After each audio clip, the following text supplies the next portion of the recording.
Good morning বন্ধুরা, তোমরা সবাই কেমন আছো? আশা করি তোমরা সবাই ভালো আছো। আমিও ভালো আছি। চলে এলাম নতুন আরেকটা ছোট্ট ভিডিও নিয়ে।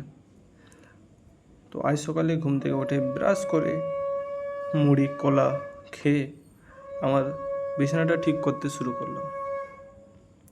বিছানা ঠিক করতে করতে দেখলাম যে আমার বইগুলো ঠিকঠাকভাবে নেই। সো বইগুলোকে প্রথমে ঠিকঠাকভাবে সাজিয়ে রাখলাম, ব্যাগগুলোকে একধারে রাখলাম। আমার ওখানে ছোট ছোট কিছু জিনিস ছিল, সেগুলোকেও আমি একধারে রেখে আমার ল্যাপটপটা জানালার পাশে রেখে একটু ব্যায়াম করে বিছানাটা ছাড়তে শুরু করলাম। এখানে ব্ল্যাঙ্কেটটা প্রচুর ধুলো হয়ে গিয়েছিলো, আর এটাকে গুছাতে প্রায় 12টা বেজে গিয়েছিলো। তারপর বিছানাটার পালা। বিছানাটা তো সেই নোংরা হয়েছিল।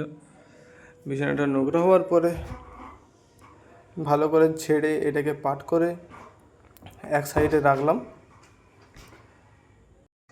এক সাইডে রেখে তারপরে নিচে আর একটা ব্ল্যাঙ্কেট ছিল, যেটাতে আমি কোনোদিনও ঢাকা নিইনি। সো সেটাকে আবার সেখানে ঝেড়ে সেখানে পেতে দিলাম বিছানার মধ্যেই। ওইটা বিছানার উপরে উঠে উঠে আমাকে ঠিক করতে হয়েছিল, কিন্তু প্রচুর গরম লাগছিল, কারণ সেই টাইমটা কারণ ছিল না। তাই তবুও আমি গরমের মধ্যে বিছানাটা সাজাতে ছিলাম। সাজানো প্রায় কমপ্লিট। আবার বালিশ ব্ল্যাঙ্কেট যেখানে ছিল সব সেখানে এনে রাখলাম। আর এখানে কিছু ছোট ছোট জিনিস আমার ছিল, সেগুলো এনে গুছিয়ে রাখলাম। চশমা নিয়ে একটু স্টাইল মারলাম। স্টাইল মারার পরে ব্যাগ বই সব আবার যেখানে ছিল সেখানে এনে গুছিয়ে রাখলাম। গুছিয়ে রাখার পরে ল্যাপটপ নিয়ে একটু গান শুনেছিলাম।